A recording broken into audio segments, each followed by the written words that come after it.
जय माता दी। श्री लक्ष्मी विष्णु राजयोग।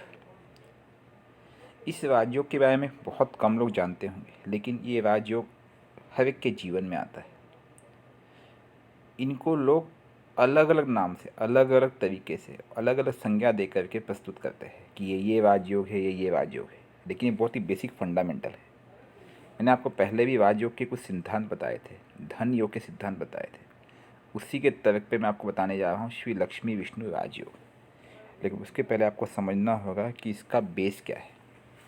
जब भी आप कोई कुंडली देखेंगे, जैसे हमने उदाहरण के लिए यहाँ पे मेष लग्न की कुंडली ली है। मेष लग्न कुंडली इसलिए क्योंकि लग्न स्थान में 1 नंबर लिखा हुआ है। जो सेंटर के 4 भाव होते हैं, 1, 4, 7, 10, ये कहे जाते हैं विष्णु भाव। 1, 4, 7, 10 है विष्णु भाव।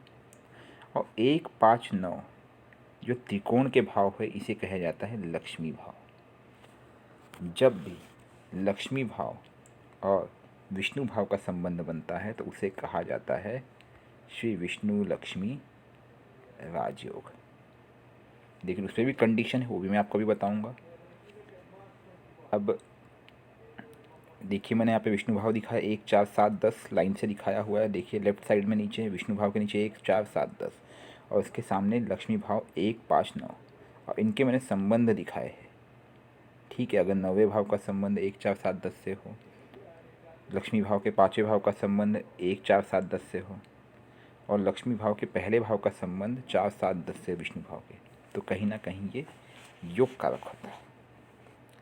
ठीक है, अब मैंने उसी को राइट साइड में दिखाया है कि 1 + 5, 1 + 4 + 5, 5 + 7, 5 + 10, 9 + 1, 9 + 4, 9 + 7, 9 + 10।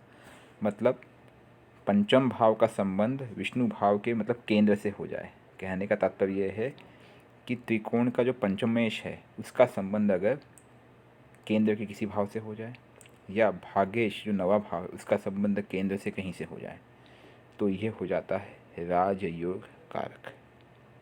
संबंध कैसा भी हो सकता है, युति हो सकती है दोनों की, दृष्टि संबंध हो सकता है, ठीक है, या राशि परिवर्तन हो सकता है, ठीक है।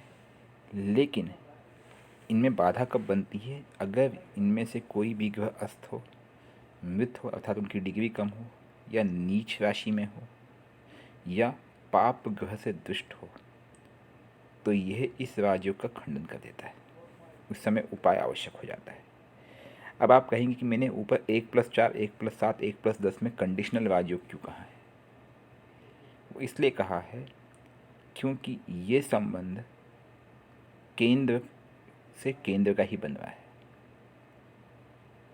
ठीक है, ये फलित होता है, ऐसा नहीं कहूँगा कि नहीं होता है, लेकिन इसमें एडिशनल सपोर्ट चाहिए होता है दूसरे कारक तत्वों का, नक्षत्रों का, जैसे कि द्वितीय भाव, एकादश भाव। अगर इसमें 2 से ज़्यादा युति हो तभी ये फलदायी होता है, नहीं तो इसका रिजल्ट कम होता है। तो मुख्य राजयोग में अगर केंद्र के पंचम भाव और नवम भाव,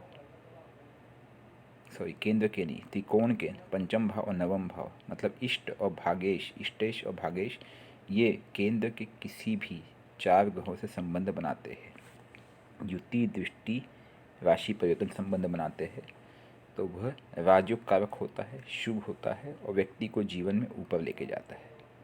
तो यह है श्री लक्ष्मी विष्णु राजयोग। कंडीशन मैंने आपको बता दिया, ग्रह अस्त नहीं होने चाहिए, मृत नहीं होने चाहिए, या फिर नीच राशि में ना हो, और चौथा मैंने आपको बताया पाप ग्रह से दुष्ट ना हो।